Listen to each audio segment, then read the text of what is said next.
बिस्मिल्लाहिर्रहमानिर्रहीम। अस्सलाम वालेकुम नादरीन, आप यूट्यूब चैनल देख रहे हैं। मैं इमरान खान हूँ। नादरीन, ये माइनस इमरान खान वाला मामला है क्या? इसकी मैंने सारी तहकीकात की है, बहुत सारे ऐसे लोगों से बात की जिनके मैं अभी नाम नहीं ले सकूँगा, क्योंकि पाकिस्तान तहरीक इंसाफ में इस वक्त हर तरह के लोग हैं। हुकूमत में बैठे हुए भी हैं, अपोजिशन में बैठे हुए भी हैं, निज़ाम का मुकाबला करने वाले भी हैं और निज़ाम के साथ चलने वाले भी हैं। लिहाजा सब लोग नहीं चाहते कि उनका नाम सामने आए, बड़ी मुश्किलात पैदा हो जाती हैं। लेकिन जो चीज़ें मैं आपके सामने रखने लगा हूँ, ये एग्जैक्टली वही हकायक हैं जो हुआ है। अब तक हमारे पास मालूमात क्या है, पहले आप ये देख लीजिए। हमारे पास मालूमात ये हैं कि इमरान खान साहब ने कहा था कि मेरे से मुशावरत के बगैर बजट पास नहीं होगा। उसके बाद जो बड़ी खबर आती है वो ये आती है कि बजट पास हो गया और इमरान खान साहब से मुशावरत नहीं की गई। उसके बाद ये दावा किया जाता है कि यह बजट इसलिए पास किया गया कि खतरा था कि इमरान खान की खैबर पख्तूनख्वा में हुकूमत गिर जाएगी। उस हुकूमत को बचाने के लिए पॉलिटिकल कमेटी ने जनाब एक मीटिंग की थी और उस मीटिंग के अंदर यह तय पाया था कि बजट पास करवा दिया जाए। अब तक आपके सामने यही कहानी आई है। अब मैं आपको जो हकायक बताऊंगा ये वो हैं जो एग्जैक्टली मैंने हर तरफ से इकट्ठे किए हैं और सारे डॉट्स कनेक्ट होने के बाद ये कहानी बनती है। हुआ ये कि जिस वक्त फील्ड मार्शल साहब के खिलाफ अमेरिका में एहतजाज हुआ तो एस्टेब्लिशमेंट की जानिब से अली अमीन गंडापुर को धमकाया गया। उससे पहले भी कहा गया था, बाद में अली अमीन गंडापुर को वार्निंग दी गई और अली अमीन गंडापुर को धमकियां दी गई और उन्हें यह कहा गया कि आपकी हुकूमत अब फारिग है, बजट पास करवाना है तो करवाओ, नहीं तो तुम्हारी हुकूमत फारिग है और इमरान खान से मुलाकातें भी भूल जाओ। और बड़े सख्त पैगाम जो हैं वो गंडापुर साहब को दिए गए, क्योंकि इसमें एस्टेब्लिशमेंट ने पूरी कोशिश की थी कि अमेरिका में किसी किस्म का एहतजाज ना हो सके और इसमें मदद मांगी थी पाकिस्तान तहरीक इंसाफ से। माजी में भी मांगी थी, माजी में तहरीक इंसाफ ने मदद कर दी थी, अमेरिका में एहतजाज रुकवा दिया था। इस मरतबा नहीं रुकवाया, बल्कि अली अमीन गंडापुर ने एक स्टेटमेंट भी इसके ऊपर दे दिया था। तो गंडापुर साहब को जनाब धमकियां दी गई। अब गंडापुर साहब का एक रिकॉर्ड है कि उन्हें चाहे धमकी दी जाए, चाहे उठा के ले जाए, चाहे सारी रात कोई अपने पास रखे, गंडापुर साहब सुबह कोई कहानी नहीं बताते। गंडापुर साहब कभी ये नहीं बताते कि उनके साथ क्या हुआ या उन्हें कौन उठाकर ले गया था या एक वजीर आला को इतने घंटों के लिए गायब किया गया तो इसके पीछे कौन लोग थे। गंडापुर साहब ये नहीं बोलते। वो ये तो कहानी अजीबोगरीब सुना देते हैं, देव मालाई किस्म की, कि मैंने पहाड़ क्रॉस कर लिए, लेकिन वो ये नहीं बताते कि एक्चुअली उनके साथ हुआ क्या था। तो गंडापुर साहब को धमकाया गया, उन्हें इस बात का आइडिया हो गया कि हुकूमत गई। अब अगर ये बजट पास नहीं होता तो इसके बहाने हुकूमत गिरा दी जाएगी। इन्हें खलबली पड़ गई कि मैंने अब बजट पास करवाना है किसी तरह। इन्होंने राब्ते शुरू कर दिए अपने लोगों से कि जनाब हुकूमत जा रही है, अगर खैबर पख्तूनख्वा में हुकूमत नहीं होगी तो कुछ भी पल्ले नहीं बचेगा, फिर हमारी वही हालत हो जाएगी जो पंजाब के अंदर पाकिस्तान तहरीक इंसाफ की है। इस किस्म की बातें ये वहां पे करना शुरू हो गए। ब्रीफिंग अली अमीन गंडापुर ने दी थी। मैं आपको फिर बता देता हूं कि ब्रीफिंग अली अमीन गंडापुर ने दी थी और एमपीएस को दी गई थी ब्रीफिंग पॉलिटिकल कमेटी की मीटिंग से पहले। ये दो तरह की मीटिंग हुई है, जिनमें एक मीटिंग का सारे जो है वो गोल कर रहे हैं, एक मीटिंग के बारे में कोई नहीं बता रहा, कोई बात ही नहीं कर रहा। असल मीटिंग कहां हुई और क्या हुई वो मैं आपको बता देता हूं। हुआ यह था कि एक तो जनाब खैबर पख्तूनख्वा हाउस के अंदर जो है वो एक मीटिंग हुई थी। इसमें पाकिस्तान तहरीक इंसाफ के लोग मौजूद थे, वहां पे डिस्कशन भी हुई थी और एक पॉलिटिकल कमेटी की मीटिंग हुई थी जो ऑनलाइन मीटिंग थी और इसके अंदर कुछ 17-18 लोग शामिल थे और आधे के करीब लोग जो हैं, यानी आधे से ज्यादा लोग जो हैं वो इसमें शामिल भी नहीं थे। ये अचानक मीटिंग कॉल की गई थी और ये ईरान के मसले पे कॉल की गई थी। लेकिन जब ये मीटिंग कॉल की गई तो इस मीटिंग में यह कहा गया कि जनाब मामला यह है कि ईरान के मसले पे बाद में बात करते हैं, पहले बजट पे बात कर लेते हैं। और बजट पे बात करने का रीजन मैं आपको पहले बता चुका हूं कि अली अमीन गंडापुर को यह बता दिया गया था कि तुम्हारी हुकूमत फारिग हो जाएगी। तो गंडापुर साहब को यह पता चल गया था कि बजट ही एक ऐसी चीज है जहां से मैं फारिग हो सकता हूं, तो वो डर गए थे और वो अपनी हुकूमत बचाना चाहते थे। तो उस पॉलिटिकल कमेटी की मीटिंग में यह इन्फॉर्म किया गया कि इससे पहले पार्लिमानी पार्टी की मीटिंग खैबर पख्तूनख्वा की हो चुकी है। यह बात आपके लिए शायद नहीं होगी। खैबर पख्तूनख्वा की पार्लिमानी पार्टी का मतलब यह है कि सारे एमपीएस, जितने एमपीएस हैं खैबर पख्तूनख्वा के, वो सारे इकट्ठे बैठे। उसमें अली अमीन गंडापुर ने दी ब्रीफिंग और उसमें क्या बताया गया ये भी मैं आपको बता देता हूं। उसमें बताया गया जनाब हमारे खिलाफ साजिश हो रही है, हमारी हुकूमत गिरा दी जाएगी, हमारे पास सरप्लस बजट है, हम ये चाहते हैं कि ये पैसा आप लोग खर्च करें जाकर अवाम के ऊपर और ये सब कुछ हमसे छिन जाएगा और हमारी हालत ऐसी हो जाएगी जैसे पंजाब में पाकिस्तान तहरीक इंसाफ की हालत है, और ये साजिश तैयार हो चुकी है। अगर बजट पास ना हुआ तो ये मसला बन जाएगा। अब पाकिस्तान तहरीक इंसाफ के अंदर ना खैबर पख्तूनख्वा में 4-5 ग्रुप हैं। बाबर सलीम सवाती साहब स्पीकर, उनका एक ग्रुप है। इसी तरह एक ग्रुप जो है वो जुनैद अकबर साहब का है, एक ग्रुप जो है वो आतिफ खान साहब का है। तो इस तरह कुछ 4 के करीब ग्रुप वहाँ पे असद कैसर साहब हैं। ये अलग अलग ग्रुप बने हुए हैं खैबर पख्तूनख्वा के अंदर। अली अमीन गंडापुर का अपना भी एक ग्रुप है। मुराद सईद साहब के करीबी जो साथी हैं, जो MPS बन के पहुँच गए हैं, उनका अपना एक ग्रुप है। तो वहाँ अलग अलग ग्रुप हैं, लेकिन किसी ने भी मुखालफत नहीं की। और पॉलिटिकल कमेटी के अंदर यह बताया गया कि यूनैनिमस यानी मुत्तफिका तौर पे खैबर पख्तूनख्वा की पार्लिमानी पार्टी ने यह फैसला कर लिया है कि बजट पास करवाया जाए।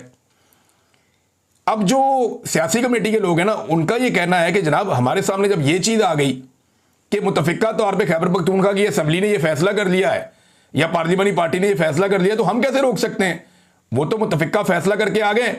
तो कहते जी उसके ऊपर हमने फिर तजावीज़ दी, और तजावीज़ हमने ये दी कि जनाब आपके पास वक्त कितना है। तो इस पे बताया गया अली अमीन गंडापुर साहब की जानिब से कि एक्चुअली तो बजट 30 तारीख तक पास हो सकता है, लेकिन हमें 27 तारीख आखिरी समझनी चाहिए। उसका रीज़न ये है कि अगर 27 तारीख को बजट पास करवा लिया गया तो फिर जो 3 दिन होते हैं गवर्नर के पास समरी पे दस्तखत करने के लिए, वो 3 दिन फिर आप 30 तारीख तक ले लें। अगर आपने 30 को बजट पास करवाया और गवर्नर ने दस्तखत ना किए तो एक आईनी मसला पैदा हो सकता है, हमें परेशान किया जा सकता है या हुकूमत गिराने का बहाना एक मिल सकता है। लिहाजा आप 27 तारीख आखिरी समझें। तो पॉलिटिकल कमेटी में यह तय हो गया कि ठीक है, अगर 27 तारीख आखिरी है तो फिर आप आएंगे और आकर आप लोग अटियाला के बाहर इकट्ठे होंगे, रोला डालेंगे, और यह वादा कर लिया गया। ये अली अमीन गंडापुर साहब की तरफ से वादा किया गया। बीच में कोई गारंटर्स डाले गए। अलीमा खान साहबा को यह पैगाम पहुंचाया गया कि जी आप, क्योंकि अलीमा खान एक बहुत सख्त पैगाम जारी करने वाली थी खैबर पख्तूनख्वा के बजट को जो पेश कर दिया गया था और इन मामलात को लेकर, तो अलीमा खान साहबा को रोकने के लिए उन्हें एक पैगाम भिजवाया गया चंद लोगों के जरिए से कि आप बेफिक्र हो जाएं, खैबर पख्तूनख्वा के MPS सारे के सारे बजट पेश होने से पहले पहुंच जाएंगे अडियाला के बाहर, वहां पर आके एहतजाज करेंगे। लेकिन बाद में वो प्रोग्राम कैंसिल कर दिया गया। आधी रात को यह पता चलता है कि कल कोई भी MPA नहीं आएगा, यानी ये कोई MPS नहीं आ रहे, और ये कहा गया कि जनाब 52 MPS ऐसे हैं जिनके ऊपर मुकदमात हैं पंजाब में, लिहाजा हम रिस्क नहीं ले सकते, हमारे MPS उठा लिए जाएंगे, फिर बजट पास नहीं होगा, फिर हुकूमत गिरा दी जाएगी, लिहाजा हम 25 तारीख को आएंगे अपनी पहले जमानतें करवाने के बाद। अब 25 तारीख की डेट दे दी गई। उस पर भी अलीमा खान साहबा ने कहा जी ठीक है 25 तारीख को आप, लेकिन आए सारे वहां पे। लेकिन होता यह है कि अचानक से सबको पता चलता है कि बजट पास हो गया, यानी 23 तारीख को अचानक से सबको इंफॉर्मेशन मिलती है कि बजट पास हो गया। क्या ये इंफॉर्मेशन अचानक हो सकती है? बड़ा सवाल यह है। देखें ना, 4 ग्रुप हैं और हर ग्रुप ये क्लेम करता है कि वो इमरान खान का वफादार है और वो जान देना चाहता है और उसे हुकूमत की कोई परवाह नहीं है। अली अमीन का ग्रुप है, बाबर सलीम सवाती का ग्रुप है, जहां पे एक ग्रुप जो है वो आतिफ खान का ग्रुप है, एक ग्रुप जो है वो जुनैद अकबर का ग्रुप है, असद कैसर साहब हैं, उनका अपना भाई MPA है, इसी तरह उमर अयूब साहब हैं, उनका अपना भाई MP है। किसी एक ने भी मुखालफत नहीं की, और जो बजट पास हुआ वो हाथ खड़ा करके नहीं हुआ, बंदे खड़े करके बजट हुआ था। तो यहां पे एक बात तो क्लियर होगी कि खैबर पख्तूनख्वा के तमाम लोगों ने यह फैसला किया कि अभी ये बजट पास करना है और हमें हुकूमत बचानी है। और उसका रीजन ये था कि अली अमीन गंडापुर को एस्टेब्लिशमेंट ने धमकी लगा दी थी कि तुम्हारी हुकूमत हम गिरा देंगे, तो उन्हें लगा कि अपनी हुकूमत बचाई जाए, और इसके लिए उन्होंने वक्त से पहले यह बजट पास करवा लिया। यानी ये वादा किया गया था कि जनाब 25 को आएंगे, पहले 24 का वादा किया गया जनाब हम सारे पहुंच जाएंगे, फिर कहा गया नहीं जी हम 25 को पहुंच जाएंगे, और उसके बाद हम 27 को बजट पास करवाएंगे। अलीमा खान ने 2 सवालात भी पूछे थे। यानी जब शुरू में ये मामला लेकर आए ना, उन्होंने कहा जी बजट पास करवाना जरूरी है वरना हुकूमत गिर जाएगी, तो अलीमा खान ने 2 सवालात पूछे थे। एक, अलीमा खान ने पूछा जिन 5 बंदों को इमरान खान साहब पिछले 1.5-2 महीने से बुला रहे हैं, उन 5 बंदों ने कोई एक एफर्ट पिछले 1 महीने में अगर की है इमरान खान को मिलने की, वो अदालत में गए हों या अडियाला के बाहर गए हों जैसे हम जाते हैं, तो वो बता दें। इसका किसी के पास जवाब नहीं था। उन 5 बंदों ने, जिनमें अली अमीन गंडापुर, शिबली फराज, मुजम्मल असलम और उमर अयूब साहब और एक और साहब थे तैमूर झगड़ा साहब, उन्होंने कहा जी इन्होंने कोई एफर्ट की हो 5 ने मिलकर कि जनाब हम जाएंगे, जाके मिलेंगे इमरान खान साहब से, तो इसका जवाब नहीं था उनके पास, इसका जवाब उन्होंने नहीं दिया। दूसरा, अलीमा खान साहबा ने कहा कि वक्त कितना है आपके पास, तो उन्होंने कहा 27 तारीख तक। उन्होंने कहा 27 तारीख को बजट पास करेंगे, ये तय हो गया। लेकिन बजट को 27 से पहले 23 को पास कर दिया गया। ये है जनाब असल कहानी। अब क्योंकि इमरान खान साहब ने बजट पास जो हो गया, तो इमरान खान साहब ने आगे ही बढ़ना है। जेल के अंदर बैठ के वो इतने बोल्ड डिसीजन तो मुझे नहीं लगता ले सकते हैं, और ये डिसीजन तो इमरान खान का होगा कि कौन उनके साथ है और कौन उनके साथ नहीं है। पहले भी उन्हें बड़े सरप्राइज मिले हैं, आइंदा भी मिलते रहेंगे। अब इसमें अली अमीन गंडापुर साहब जो हैं, ये मरियम नवाज खान साहबा ने इसको रिपोर्ट किया, क्योंकि इमरान खान साहब ने कहा था कि सुप्रीम कोर्ट जाना चाहिए, तो ये तो पहले जाना चाहिए था ना। अब तो गोंगलों से मट्टी झाड़ने वाली बात है, और वो मट्टी भी ऐसे अजीब तरीके से झाड़ी है। ये जरा आप देखिए, अली अमीन गंडापुर एक सूबे के वज़ीर आला है जहां उनके मुताबिक हकीकी नुमाइंदगी है। इस सूबे के वज़ीर आला की कानूनी टीम की हिकमत अमली क्या है? इमरान खान ने हालिया पैगाम में कहा सुप्रीम कोर्ट जाओ, तो बस उठकर सुप्रीम कोर्ट पहुंच गए। ये एक जर्नलिस्ट हैं जो वहां से रिपोर्ट करी है सुप्रीम कोर्ट से, मुंह उठा के सुप्रीम कोर्ट आ गए ये लोग। इन्हें नहीं पता कि सुप्रीम कोर्ट कैसे आते हैं। सुप्रीम कोर्ट जाने का मतलब ये नहीं होता कि आपने जाकर वहां पे विजिट करना है।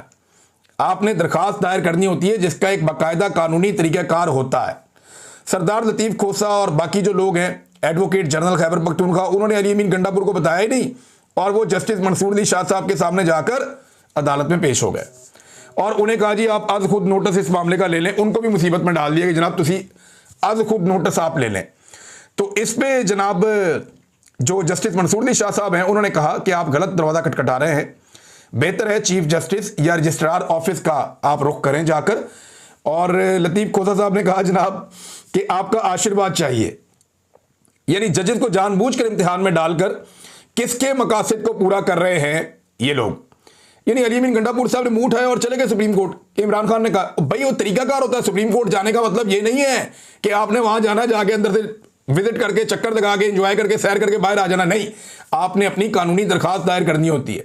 आप जज के कमरे में पहुंच गए और आपका वकील वहां पे खड़ा होकर कह रहा है जी आपका आशीर्वाद चाहिए। This is not the way. ये कोर्ट है, कोर्ट ऑफ लॉ है, और चले वहां इंसाफ नहीं मिल रहा। बहुत घिनौनी साजिश हुई है अदलिया के खिलाफ, लेकिन इसके बावजूद एक प्रोसीजर तो होता है ना, तो इस लेवल पे पता होना चाहिए कि प्रोसीजर क्या है। बहरहाल बाद में ये खबर आती है कि अली अमीन गंडापुर साहब ने दरखास्त दायर कर दी है और इमरान खान से मुलाकात के लिए बाज़ाब्ता तौर पर दरखास्त दायर की, और उसमें यह कहा गया कि इमरान खान साहब से मुलाकात करवाई जाए। और इसमें अली अमीन गंडापुर साहब ने एक और बात भी की है। उन्होंने कहा जी इमरान खान साहब की जो उन्होंने खत लिखा था चीफ जस्टिस को, तो चीफ जस्टिस ने कहा था कि उसके साथ सबूत मुंसलिक है, एतराफ़ किया था, तो उस मामले के ऊपर भी अभी तक किसी किस्म का कोई एक्शन नहीं हुआ। तो नाज़रीन ये है वो पूरी कहानी जो मैंने आपके सामने रख दी है। ये है लुब्बे लुबाब कि ये सारा कुछ ऐसे हुआ अपनी हुकूमत बचाने के लिए।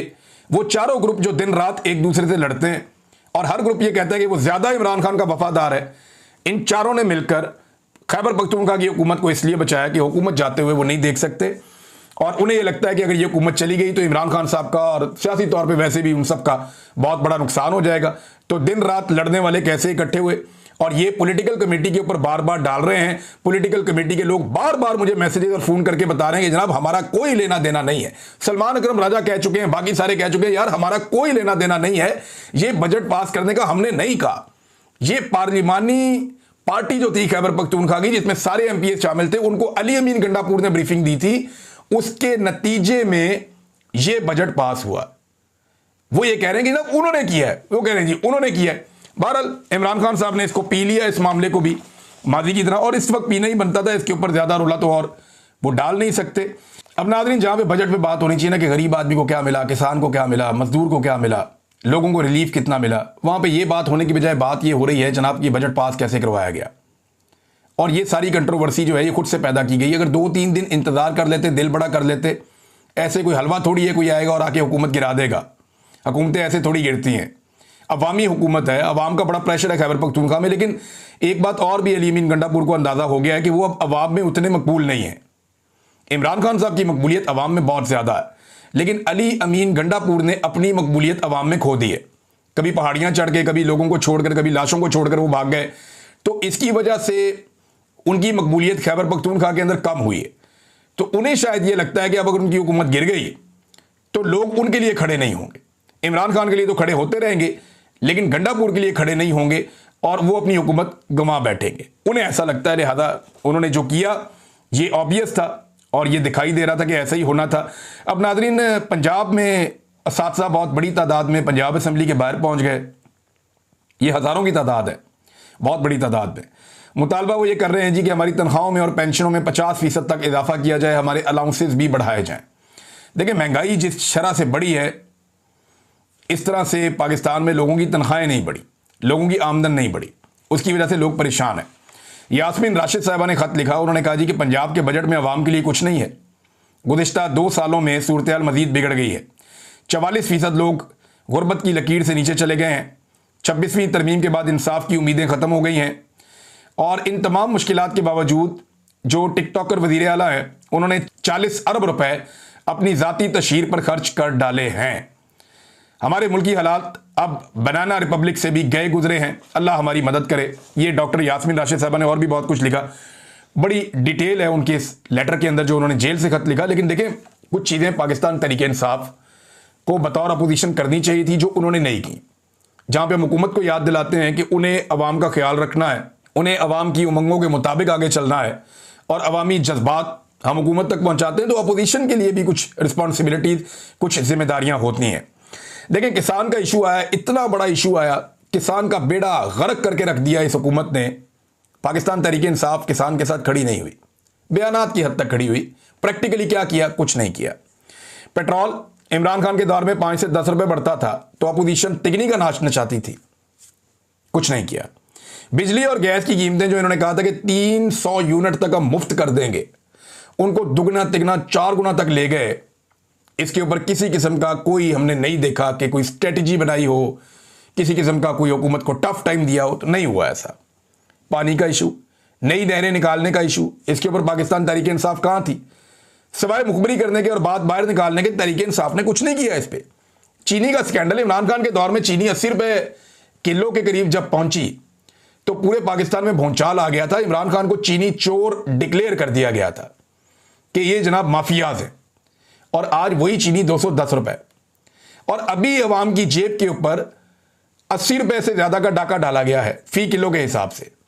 यानी पहले चीनी बहुत बड़ी मिकदार में पाकिस्तान से बाहर भेज के कमीशन कमा ली, फिर उसी मिकदार में पाकिस्तान में वापस मंगवाकर फिर कमीशन कमा ली, और महंगी करके अवाम की जेब पे एक और डाका भी डाल दिया। इसके ऊपर पाकिस्तान तहरीक इंसाफ कहां है? कोई बात की है या किसी तरह खुलकर सामने आई है, या इस माफिया को बेनकाब किया है, या इसके ऊपर कोई हिकमत अमली बनाई है अवाम के साथ मिलकर? कुछ भी नहीं। गंदम का स्कैंडल आया, अरबों रुपया पाकिस्तानी कौम का जो है वो उड़ा दिया इन्होंने, और डॉलर्स के अंदर उड़ा दिया इन्होंने, कुछ नहीं इन्होंने किया। जाती तशहीर के ऊपर जितना पैसा ये हुकूमत खर्च कर रही है, इसके ऊपर पाकिस्तान तहरीक इंसाफ की हिकमत अमली जीरो। तो जो अपोजिशन के वो काम हैं जो उन्हें करने चाहिए अवामी उमंगों के मुताबिक, वो काम पाकिस्तान तहरीक इंसाफ नहीं कर रही। मैं सीरियसली आपको कह रहा हूं, इनके पास बहुत मार्जिन है। इतनी नालायक, नकम्मी, नकट्टू ऐसी हुकूमत कभी आपको नहीं मिलेगी। ऐसी हुकूमत जिस अपोजिशन को मिल जाए वो अपोजिशन तो नाक में दम कर सकती है, लेकिन अपोजिशन इसके ऊपर काम ही नहीं करती। अपोजिशन का मेरे ख्याल में उन्हें यह लगता है कि इमरान खान की मकबूलियत इतनी ज्यादा है कि हमें इनसे लड़ने की जरूरत ही नहीं है, किसी से कोई एक्स्ट्रा एफर्ट करने की जरूरत ही नहीं। सिर्फ इमरान खान की मकबूलियत के नाम के ऊपर हम वोट लेकर इलेक्शन जीतते जाएंगे। और इस हुकूमत को एक तरह से क्लीन चिट दी हुई है मौजूदा अपोजिशन ने, और वो उनको टारगेट ही नहीं कर रही। यानी ये हुकूमत अभी भी इमरान खान को, पीटीआई को, इनकी साबिका हुकूमत को उन चीजों के लिए टारगेट करती है जो उन्होंने की नहीं। यानी कोई मुंह उठा के कह देता जी उस वक्त पेट्रोल 300 रुपए लीटर था, कोई कह देता जी उस वक्त फलानी चीज इतने रुपए की थी, तो क्या लोग बिलीव कर लेंगे? अगर सोशल मीडिया ना होता ना तो अपोजिशन टकेगी नहीं थी। पाकिस्तान तहरीक इंसाफ ने अपोजिशन करने के मामले में पाकिस्तानी अवाम को काफ़ी मायूस किया है। इसमें एक स्टेटमेंट जो है वो उमर अयूब साहब ने दिया, और ये स्टेटमेंट दुखती रख गया पाकिस्तान की सिक्योरिटी फोर्सेस की, क्योंकि वो ये कहते हैं जनाब कि इतने सारे ट्राले आ जाते हैं वहाँ से ईरान से डीजल लेकर, पेट्रोल लेकर, तो सिक्योरिटी फोर्सेस उन्हें रोकती क्यों नहीं है? देखिए, ये गैर कानूनी स्मगलिंग हो रही है ना ईरानी तेल की, वो पाकिस्तान में आ रहा है। वो ये कहते हैं कि 72,000 से जायद 18 व्हीलर ट्रकों के जरिए ये स्मगलिंग होती है। 72,244 ट्रक, वो कहते हैं जी 18 व्हीलर, ये 26 पुलों के ऊपर से गुजर के पाकिस्तान में आते रहते हैं। लेकिन सिक्योरिटी फोर्सेस इन्हें क्यों नहीं रोकती? क्या वो इस स्मगलिंग का हिस्सा है? क्या इसमें सारे अपना अपना हिस्सा वसूल करते हैं? एक्चुअली वो ये इशारा करते हैं, बार बार उमर अयूब साहब ये बात करते हैं, क्योंकि ये पाकिस्तान की सिक्योरिटी फोर्सेस की दुखती रख गए, ये स्मगलिंग तेल की नहीं रुकती। वो इसके ऊपर बात करते हैं, लेकिन बाकी चीज़ों पे बात करनी चाहिए, अवामी इश्यूज के ऊपर बात करनी चाहिए। जब आप अवामी इश्यूज पे बात नहीं करते तो अवाम आहिस्ता आहिस्ता इर्रेलिवेंट हो जाती है आपकी नज़र में, और आप इर्रेलिवेंट हो जाते हैं अवाम की नज़र में। इमरान खान जब तक बाहर थे वो हर अवामी इशू के ऊपर बात करते थे, हर अवामी इशू के ऊपर पूरा एक एजेंडा देते थे और उसके ऊपर खड़े हो जाते थे, लेकिन उनकी पार्टी ने एक भी अवामी इशू को नहीं उठाया। नाज़रीन, अब इंटरनेशनल फ्रंट पे जाते हैं, एक दो खबरें आपके साथ मैं शेयर कर देता हूं। नंबर एक तो यह है कि डोनाल्ड ट्रंप ने जो है वो पहले तो नेतन्याहू के ऊपर सख्त किस्म का बयान दिया था, फिर नेतन्याहू ने डोनाल्ड ट्रंप की तारीफें कर दी और ये कहा कि अमेरिका का हम शुक्रिया अदा करते हैं कि वो हमारे साथ जंग में खड़ा हुआ। अब डोनाल्ड ट्रंप ने कहा है जनाब कि जंग के आखिरी दिनों में इसराइल को बड़ी मार पड़ी है, ईरानी लोग शानदार हैं, बशमूल ईरान, ये सब के लिए बड़ी कामयाबी है कि जंगबंदी हो गई है। तो डोनाल्ड ट्रंप जनाब जंगबंदी को सेलिब्रेट कर रहे हैं, और इसके बावजूद एक स्टेटमेंट जो है वो मैं पढ़ रहा था मलिया लोधी साहिबा का, और उन्होंने बड़ी इंपॉर्टेंट बात की। उन्होंने कहा कि 8 मरतबा ऐसा हुआ है कि फ़लस्तीनियों के लिए जब आवाज़ उठाई गई कि जनाब जो हमला किया इसराइल ने वो गलत किया है, तो डोनाल्ड ट्रंप ने इसराइल को सपोर्ट किया फ़लस्तीनियों के मुकाबले में, निहत्ते फ़लस्तीनी है। तो ऐसे शख्स को अमन के नोबेल प्राइज़ के लिए कैसे नामजद किया जा सकता है? ये मलिया लोधी साहिबा ने बड़ी जायज़ बात की है। और एक चीज़ और, अमेरिका की जानिब से ये भी कहा गया कि ये जो हमारी इन्वेस्टिगेशन लीक हुई है, या ये जो राज बाहर निकाले गए हैं कि ईरान की जौहरी तनसीबात को तबाह किया गया या नहीं किया गया, वो इसको एक समझते हैं कि ये ब्रीच किया गया है और इसके खिलाफ शायद वहाँ पे कार्रवाई की जाए। लेकिन ये खबरें अखबारों में छप चुकी हैं कि ईरान की जो एटमी तनसीबात हैं उन्हें जिस किस्म के नुकसान पहुँचाने का दावा किया गया वैसा नुकसान वहाँ पर पहुँचा नहीं है। अब तक इतना ही, अपना ख्याल रखिएगा, अपने इस चैनल का भी। अल्लाह हाफ़िज़।